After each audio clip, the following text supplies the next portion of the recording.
Hi all, welcome to another episode of Ace Your Exams.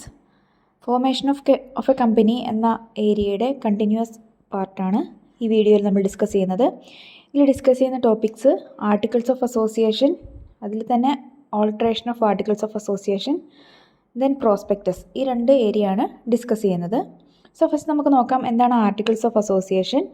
The Articles of Association is one of the most important document of a company. It defines the internal rules and regulations for the management and administration of the company.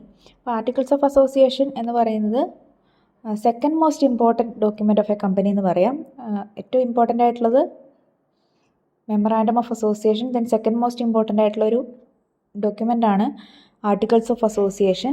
ഈ articles of അസോസിയേഷനിൽ ആ കമ്പനിയുടെ internal rules and regulations ആണ് പറഞ്ഞിരിക്കുന്നത്. It works as A rule book or constitution for the companies internal affairs. കമ്പനിയുടെ ഉള്ളിലുള്ള അഫെയർസിന് എന്തൊക്കെ കാര്യങ്ങൾ എങ്ങനെയൊക്കെയാണ് നടക്കേണ്ടത് എന്നുള്ള ഒരു റൂൾ ബുക്ക് പോലെയാണ് ഈ ആർട്ടിക്കിൾസ് ഓഫ് അസോസിയേഷൻ ഉണ്ടാവുക. So in simple terms, articles of association lace down how the company will be run, how meetings are held, directors R appointed, shares are transferred, dividends are distributed, etcetera. ചുരുക്കി പറഞ്ഞാൽ articles of association എന്ന് പറഞ്ഞാൽ എങ്ങനെയാണ് ഒരു company മുന്നോട്ട് പോകുന്നത്, meetings എങ്ങനെയാണ് കൂടുന്നത്, ഡയറക്ടേഴ്സിനെ എങ്ങനെയാണ് അപ്പോയിൻറ്റ് ചെയ്യുക, ഷെയർസ് എങ്ങനെയാണ് ട്രാൻസ്ഫർ ചെയ്യുന്നത്, ഡിവിഡൻസ് ഒക്കെ എങ്ങനെയാണ് ഡിസ്ട്രിബ്യൂട്ട് ചെയ്യുന്നത്, ഇങ്ങനെയുള്ള ഇൻറ്റേർണൽ അഫെയർസ് മുഴുവനായിട്ടും പറയുന്ന റൂൾസ് ആൻഡ് റെഗുലേഷൻസ് കാണിക്കുന്ന ഡോക്യുമെൻ്റാണ് ആർട്ടിക്കിൾസ് ഓഫ് അസോസിയേഷൻ എന്ന് പറയുന്നത്. സോ ഒരു ആർട്ടിക്കിൾസ് ഓഫ് അസോസിയേഷൻ്റെ ഉള്ളിലുള്ള കോണ്ടൻറ്റ്സ് എന്തൊക്കെയാണെന്ന് നോക്കാം.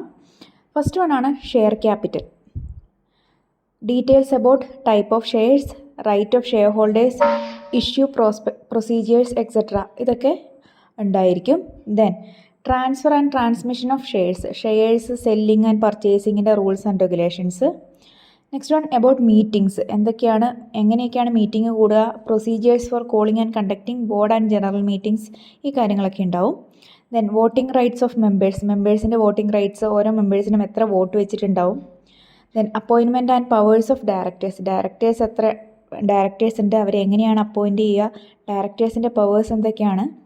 ദെൻ ഡിവിഡൻസ് ആൻഡ് റിസർവ്സ്, കമ്പനിയുടെ പ്രോഫിറ്റ് എങ്ങനെയാണ് ഡിസ്ട്രിബ്യൂട്ട് ചെയ്യുന്നത്, എത്രയാണ് ഡിവിഡൻസ് ആയിട്ട് കൊടുക്കുന്നത്, എത്രയാണ് റിസർവ് ആയിട്ട് കൊടുക്കുന്നത്, ഈ കാര്യങ്ങളൊക്കെ ഉണ്ടായിരിക്കണം. Then accounts and audit, books of accounts maintain ചെയ്തതിനെ കുറിച്ചിട്ടും ഓഡിറ്റിംഗ് എങ്ങനെയാണ്, ഓഡിറ്റേഴ്സിനെ എങ്ങനെയാണ് അപ്പോയിൻറ്റ് ചെയ്യേണ്ടത്. Then borrowing power of the company, seal of the company and winding up procedure, ഇങ്ങനെയുള്ള കാര്യങ്ങളൊക്കെ ഈ ആർട്ടിക്കിൾസ് ഓഫ് അസോസിയേഷനിൽ ഉൾപ്പെടുത്തിയിരിക്കണം. ദെൻ നെക്സ്റ്റ് വൺ ആണ് alteration of articles of association. Alteration of articles of association എന്ന് പറഞ്ഞാൽ എന്തെങ്കിലും ചേഞ്ചസ് വരുത്തുക.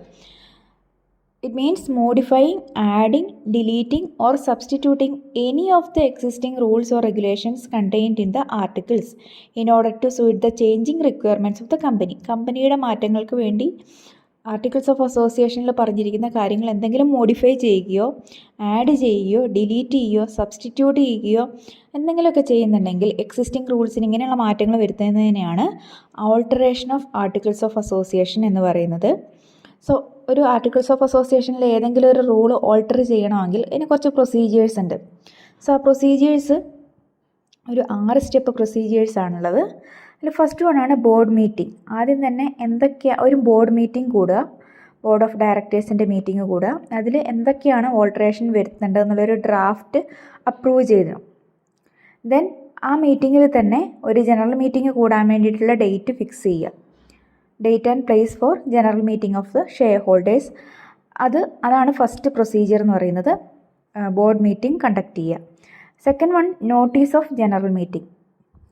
ബോർഡ് ഓഫ് ഡയറക്ടേഴ്സിൻ്റെ മീറ്റിങ്ങിൽ ഡേറ്റും ടൈമും ഒക്കെ ഫിക്സ് ചെയ്ത് കഴിഞ്ഞിട്ടുണ്ടെങ്കിൽ ജനറൽ മീറ്റിംഗ് ഷെയർ ഹോൾഡേഴ്സിനെ അറിയിക്കുക അറ്റ്ലീസ്റ്റ് 21 ഡേയ്സ് ബിഫോർ ദ മീറ്റിങ്ങിൻ്റെ 21 ദിവസം മുമ്പേ എങ്കിലും നോട്ടീസായിട്ട് ജനറൽ മീറ്റിങ്ങിൻ്റെ കാര്യം ഷെയർ ഹോൾഡേഴ്സിനെ അറിയിക്കുക.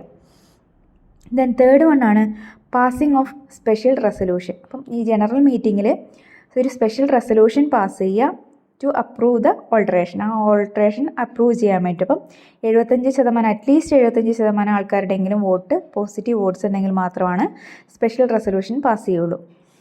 ദെൻ നെക്സ്റ്റ് പ്രൊസീജിയറാണ് filing with registrar of companies. അപ്പോൾ ഈ ഓൾട്ടർ ചെയ്ത ചേഞ്ചസ് രജിസ്ട്രാറിനെ അറിയിക്കുക. സോ ഈ മീറ്റിംഗ് കൂടി ചേഞ്ച് ചെയ്തതിന് വിത്തിൻ 30 ഡേയ്സ്, റെസൊല്യൂഷൻ പാസ് ചെയ്ത 30 ഡേയ്സിനുള്ളിൽ തന്നെ രജിസ്ട്രാറിനെ ഈ ഓൾട്ടേഡ് ആയിട്ടുള്ള ഡോക്യുമെൻറ്റ്സ് എത്തിക്കുക.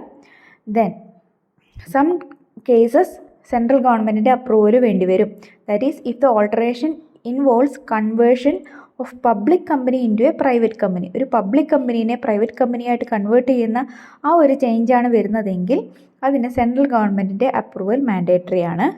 ആൻഡ് ലാസ്റ്റ് വൺ ആണ് issue of new articles of association. അപ്പം രജിസ്ട്രാർ ഓഫ് കമ്പനീസിൽ ആർട്ടിക്കിൾസ് ഓഫ് അസോസിയേഷനിലെ ചേഞ്ചസ് സബ്മിറ്റ് ചെയ്തതിന് ശേഷം അത് അപ്രൂവ് ചെയ്ത് കഴിഞ്ഞാൽ the alteration becomes effective and the company can issue a new set of articles reflecting the changes. ഈ ചേഞ്ചസ് ഒക്കെ വരുത്തി പുതിയൊരു ആർട്ടിക്കിൾസ് ഓഫ് അസോസിയേഷൻ കമ്പനിക്ക് ഇഷ്യൂ ചെയ്യാം.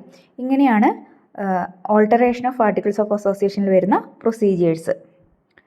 Then next one common reasons for alteration. എന്തിനൊക്കെ വേണ്ടിയിട്ടായിരിക്കും normally alteration of articles of association നടത്തുക. അതിൽ ഫസ്റ്റ് വൺ ആണ് to convert private company into a public company or vice versa. ഒരു പ്രൈവറ്റ് കമ്പനീനെ public company ആക്കുകയോ ഒരു പബ്ലിക് കമ്പനീനെ ഒരു പ്രൈവറ്റ് കമ്പനി ആക്കുകയോ ചെയ്യുന്ന ഒരു സിറ്റുവേഷനിൽ ഓൾട്ടറേഷൻ നടത്തേണ്ടി വരും.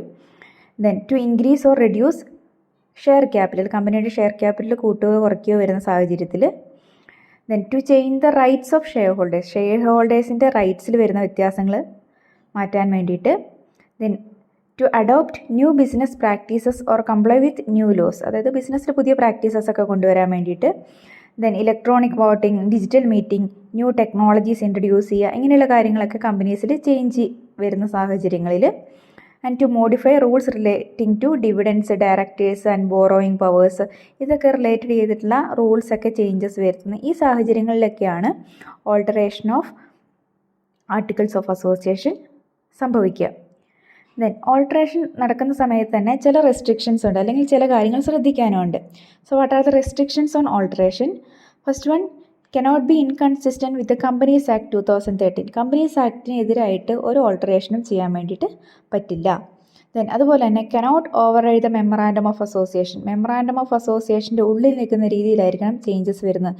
മെമ്മറാൻഡം ഓഫ് അസോസിയേഷൻ്റെ പരിധി കടന്നിട്ട് ഒരിക്കലും ആർട്ടിക്കിൾസ് ഓഫ് അസോസിയേഷനിൽ ചേഞ്ചസ് വരുത്താൻ വേണ്ടി പറ്റില്ല. Then must be for the benefit of the company as a whole. എന്ത് ചേഞ്ചസ് വരുത്തിയാലും അത് കമ്പനിയുടെ ബെനിഫിറ്റിന് വേണ്ടിയിട്ടായിരിക്കണം.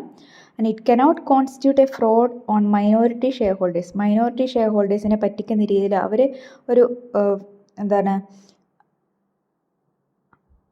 അവരെ പറ്റിക്കപ്പെടുന്ന രീതിയിൽ ഒരിക്കലും ചേഞ്ചസ് വരുത്താൻ വേണ്ടി പാടുള്ളതല്ല. Then it cannot violate any court order or government direction. ഏതെങ്കിലും ഒരു കോർട്ട് ഓർഡറോ ഗവൺമെൻറ്റിൻ്റെ ഡയറക്ഷൻസോ വയലേറ്റ് ചെയ്യുന്ന രീതിയിലുള്ള ഓൾട്ടറേഷൻസ് ഒന്നും ചെയ്യാൻ വേണ്ടി പാടുള്ളതല്ല. ഇത്രയാണ് ആർട്ടിക്കിൾസ് ഓഫ് അസോസിയേഷനെ കുറിച്ചിട്ടും ഓൾട്ടറേഷൻ ഓഫ് ആർട്ടിക്കിൾസ് ഓഫ് അസോസിയേഷനെ കുറിച്ചിട്ടും പറയാനുള്ളത്. സോ നമ്മുടെ നെക്സ്റ്റ് ഏരിയയാണ് പ്രോസ്പെക്ടസ്. പ്രോസ്പെക്ടസ് എല്ലാവരും കേട്ട് പരിചയമുള്ളൊരു വേർഡാണ്. So a prospectus is an important document issued by a public company when it invites the public to subscribe for its shares or debentures. ഒരു പബ്ലിക് കമ്പനി പബ്ലിക്കിന് അവരുടെ ഷെയർസോ ഡിബഞ്ചേഴ്സോ സബ്സ്ക്രൈബ് ചെയ്യാൻ വേണ്ടി ഇൻവൈറ്റ് ചെയ്യുന്ന ഒരു ഡോക്യുമെൻ്റാണ് പ്രോസ്പെക്ടസ് എന്ന് പറയുന്നത്. It provides all essential details about the company. അപ്പം ഒരു പ്രോസ്പെക്ടസിൽ കമ്പനീനെ കുറിച്ചിട്ടുള്ള എസെൻഷ്യൽ ഡീറ്റെയിൽസ് എല്ലാം ഉണ്ടാവും. അതായത് ഒരു ഷെയർ ഹോൾഡർ ആ കമ്പനിയുടെ ഷെയർ എടുക്കണമെങ്കിൽ ആ കമ്പനീനെ കുറിച്ച് അവരറിയേണ്ട കാര്യങ്ങളൊക്കെ ഈ പ്രോസ്പെക്ടസിൽ ഉണ്ടാവും. Its management, financial position, future prospects, investors, helping investors make informed decisions. So ഇങ്ങനെയുള്ള കാര്യങ്ങളൊക്കെ ഈ പ്രോസ്പെക്ടസിൻ്റെ ഉള്ളിൽ അടങ്ങിയിരിക്കും. Objectives of issuing a prospectus. ഒരു പ്രോസ്പെക്ടസ് എന്തിനാണ് ഇഷ്യൂ ചെയ്യുന്നത്? To invite the public to buy shares or debentures. ഡിബഞ്ചേഴ്സോ ഷെയർസോ കമ്പനിയുടെ പർച്ചേസ് ചെയ്യാൻ വേണ്ടിയിട്ട് പബ്ലിക്കിനെ ഇൻവൈറ്റ് ചെയ്യാൻ വേണ്ടിയിട്ട്. And to provide a complete information about the company to potential investors. ഇൻവെസ്റ്റേഴ്സിന് ആ കമ്പനീനെ കുറിച്ചുള്ള ഒരു കംപ്ലീറ്റ് ഇൻഫർമേഷൻ പ്രൊവൈഡ് ചെയ്യുക. To ensure transparency to protect investors from fraud. ഇൻവെസ്റ്റേഴ്സിനെ ഫ്രോഡുലൻ്റ് ആയിട്ടുള്ള ആക്ടിവിറ്റീസിൽ നിന്ന് പ്രൊട്ടക്റ്റ് ചെയ്യാൻ വേണ്ടിയിട്ട് ഒരു ട്രാൻസ്പെറൻസി കൊണ്ടുവരിക, ഒരു സുതാര്യത കൊണ്ടുവരിക. Then to help investors assess the profitability and risk before investing. ഇൻവെസ്റ്റേഴ്സിന് ആ കമ്പനി എത്രത്തോളം പ്രോഫിറ്റബിൾ ആകാം എന്ന് മുന്നേ ഒരു അസസ്മെൻറ്റ് നടത്തി അവർ റിസ്ക് അവോയ്ഡ് ചെയ്യാൻ വേണ്ടിയിട്ട് സാധിക്കും. അവർ ഇൻവെസ്റ്റ് ചെയ്യുമ്പോൾ പ്രോഫിറ്റബിൾ ആയിട്ടുള്ള ഏരിയയിൽ ഇൻവെസ്റ്റ് ചെയ്യാൻ വേണ്ടിയിട്ട് സാധിക്കും. സോ ഇതിനൊക്കെ വേണ്ടിയിട്ടാണ് പ്രോസ്പെക്ടസ് ഇഷ്യൂ ചെയ്യുന്നത്. Next, contents of A prospectus. ഒരു പ്രോസ്പെക്ടസിൻ്റെ ഉള്ളടക്കം എന്തൊക്കെയാണ്, അതിൻ്റെ ഉള്ളിൽ എന്തൊക്കെ ഉണ്ടാവും? Name and address of the company, registered office, details of directors, company secretary, auditors, bankers and trustees, dates of opening and closing of the issue, purpose of the issue, details of capital structure, information about company's business management and projects, minimum subscription amount required, statement of experts' opinion if any, reports of auditors and financial performance of the company, declaration that the company has complied with all legal requirements. ഇത്ര കാര്യങ്ങൾ ഒരു പ്രോസ്പെക്ടസിൽ അടങ്ങിയിരിക്കണം. നമ്മൾ next നോക്കുന്ന important ഏരിയയാണ് types of prospectus. ഇതിൽ ഏതെങ്കിലും ഒരു ടൈപ്പായിട്ട് എക്സാമിന് ചോദിക്കാൻ ചാൻസ് ഉണ്ട്. So various types of prospectus ആണ്. അതിൽ ഫസ്റ്റ് വൺ ആണ് ordinary prospectus. Ordinary prospectus is a standard prospectus inviting public to subscribe for shares or debentures. ഒരു സാധാരണ ordinary prospectus which invites public to subscribe for shares or debentures. പബ്ലിക്കിനെ ഷെയർസോ ഡിബഞ്ചേഴ്സോ subscribe ചെയ്യാൻ വേണ്ടി ഇൻവൈറ്റ് ചെയ്യുന്ന ഒരു സ്റ്റാൻഡേർഡ് പ്രോസ്പെക്ടസിനെയാണ് ഓർഡിനറി പ്രോസ്പെക്ടസ് എന്ന് പറയുന്നത്. സെക്കൻഡ് വൺ ആണ് deemed prospectus. When a company offers shares to the public through an intermediary like an issuing house or merchant banker. അതായത് ഒരു ഇൻ്റർമീഡിയറിയിലൂടെ ഷെയർസ് ഇഷ്യൂ ചെയ്യുന്ന സമയത്ത് അവർ കൊടുക്കുന്ന പ്രോസ്പെക്ടസ് ആണ് ഡീംഡ് പ്രോസ്പെക്ടസ് എന്ന് പറയുന്നത്. Even though the company doesn't issue it directly, it is treated as a prospectus. അപ്പോൾ company directly കൊടുക്കുന്ന ഒരു പ്രോസ്പെക്ടസ് അല്ലെങ്കിലും ഇൻവിറ്റേഷൻ അല്ലെങ്കിലും ആ ഒരു ഇൻവിറ്റേഷനെ പ്രോസ്പെക്ടസ് ആയിട്ട് തന്നെയാണ് ട്രീറ്റ് ചെയ്യുന്നത്. ദെൻ തേർഡ് വൺ ആണ് shelf prospectus. It is used by certain public financial institutions and companies that issue securities frequent ആയിട്ട് സെക്യൂരിറ്റീസ് ഇഷ്യൂ ചെയ്യുന്ന കമ്പനീസാണ് ഷെൽഫ് പ്രോസ്പെക്ടസ് ഇഷ്യൂ ചെയ്യുന്നത്. അതിൻ്റെ ഒരു പ്രത്യേകത എന്ന് പറയുന്നത് it remains valid for 1 year. ഒരു വർഷത്തേക്ക് ആ ഒരു പ്രോസ്പെക്ടസിന് വാലിഡിറ്റി ഉണ്ടാവും. And no need to issue a fresh prospectus for each offer. അപ്പോൾ ഒരു വർഷത്തെ പല തവണ ഷെയർസ് ഇഷ്യൂ ചെയ്യുന്ന സാഹചര്യം ഉണ്ടാകുന്ന കമ്പനീസാണ് ഇങ്ങനെയുള്ള ഷെൽഫ് പ്രോസ്പെക്ടസ് ഇഷ്യൂ ചെയ്യുക. അപ്പോൾ അവർക്ക് ഒരു വർഷത്തേക്ക് ആ ഒരു പെർട്ടിക്കുലർ പ്രോസ്പെക്ടസിന് വാലിഡിറ്റി ഉണ്ടാവും. അപ്പം ഓരോ പ്രാവശ്യവും ഫ്രഷ് ഷെയർസ് ഇഷ്യൂ ചെയ്യുന്ന സമയത്ത് വീണ്ടും വീണ്ടും പുതിയ പ്രോസ്പെക്ടസ് ഇറക്കേണ്ട കാര്യമില്ല. നെക്സ്റ്റ് വൺ ആണ് red herring prospectus. It is issued before the final issue price or number of shares is determined. അതായത് total number of shares determine ചെയ്യുന്നതിൻ്റെയോ അല്ലെങ്കിൽ ഷെയർ പ്രൈസ് ഡിറ്റർമൈൻ ചെയ്യുന്നതിൻ്റെ മുന്നേ ഇഷ്യൂ ചെയ്യുന്ന ഒരു പ്രോസ്പെക്ടസ് ആണ് റെഡ് ഹെറിംഗ് പ്രോസ്പെക്ടസ് എന്ന് പറയുന്നത്. ഇത് മെയിൻലി ബുക്ക് ബിൽഡിംഗ് പ്രോസസ്സിലൊക്കെയാണ് ഇങ്ങനെയുള്ള റെഡ് ഹെറിംഗ് പ്രോസ്പെക്ടസസ് ഉണ്ടാവുക. It contains all details except the price of securities. ഒരു റെഡ് ഹെറിംഗ് പ്രോസ്പെക്ടസിൽ എല്ലാ ഡീറ്റെയിൽസും ഉണ്ടാവും, പക്ഷേ സെക്യൂരിറ്റീസിൻ്റെ പ്രൈസ് മാത്രം ഉണ്ടാവില്ല. ആ പ്രൈസ് ഫിക്സ് ചെയ്യുന്നതിൻ്റെ മുന്നേ ഇഷ്യൂ ചെയ്യുന്ന പ്രോസ്പെക്ടസിനെയാണ് റെഡ് ഹെറിംഗ് പ്രോസ്പെക്ടസ് എന്ന് പറയുന്നത്. ദെൻ ലാസ്റ്റ് വൺ ആണ് abridged prospectus. It is a summary of main prospectus. Main പ്രോസ്പെക്ടസിൻ്റെ ഒരു സമ്മറൈസ്ഡ് ഫോമിനെയാണ് എബ്രിഡ്ജ്ഡ് പ്രോസ്പെക്ടസ് എന്ന് പറയുന്നത്. And it must accompany every application form for shares or debentures. It helps investors quickly understand the key features. അപ്പം ഒരു detailed ആയിട്ടുള്ള prospectus അല്ലാതെ ഒരു സമ്മറൈസ്ഡ് ഫോമിനെയാണ് എബ്രിഡ്ജ്ഡ് പ്രോസ്പെക്ടസ് എന്ന് പറയുന്നത്. ആൻഡ് ലാസ്റ്റ് ഏരിയയാണ് പ്രോസ്പെക്ടസിൽ എന്തെങ്കിലും മിസ്റ്റേക്സ് അല്ലെങ്കിൽ മിസ് സ്റ്റേറ്റ്മെൻറ്റ്സ് വന്നിട്ടുണ്ടെങ്കിൽ what are the consequences. So misstatements in prospectus. If a prospectus contains false, misleading or omitted information, it is known as a miss statement.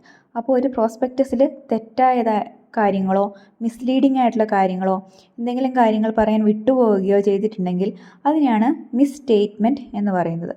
So ഒരു കമ്പനിയുടെ പ്രോസ്പെക്ടസിൽ miss statement നടന്നിട്ടുണ്ടെങ്കിൽ അവരുടെ consequences 2 രീതിയിലുണ്ടാവും. Civil ലയബിലിറ്റിയും അതുപോലെ തന്നെ criminal ലയബിലിറ്റിയും. If it is a civil liability, the company and the directors are liable to compensate investors for any loss suffered. അപ്പോൾ company directors ഇൻവെസ്റ്റേഴ്സിന് എന്തെങ്കിലും നഷ്ടങ്ങൾ സംഭവിച്ചിട്ടുണ്ടെങ്കിൽ അതിന് ലയബിളാണ്. ദെൻ ക്രിമിനൽ ലയബിലിറ്റി ആണെങ്കിൽ it is imprisonment up to 3 years and fine up to 50,000 rupees or both. ഇതായിരിക്കും punishment ആയിട്ട് വരിക. സോ ഇത്ര കാര്യങ്ങളാണ് ഈ വീഡിയോയിൽ നമുക്ക് ഡിസ്കസ് ചെയ്യാനുള്ളത്. എന്താണ് articles of association, alteration of articles of association, അതിൽ വരുന്ന ഉള്ളടക്കം കണ്ടൻസ് എന്തൊക്കെയാണ്, അതുപോലെ തന്നെ പ്രോസ്പെക്ടസിൻ്റെ ടൈപ്സ്, ഇത്ര ഏരിയാസാണ് നമ്മൾ ഡിസ്കസ് ചെയ്തത്. സോ എല്ലാവർക്കും മനസ്സിലായെന്ന് വിചാരിക്കുന്നു. കൂടുതൽ വീഡിയോസിനായിട്ട് ചാനൽ മറക്കാതെ ഒന്ന് സബ്സ്ക്രൈബ് ചെയ്യുക. താങ്ക്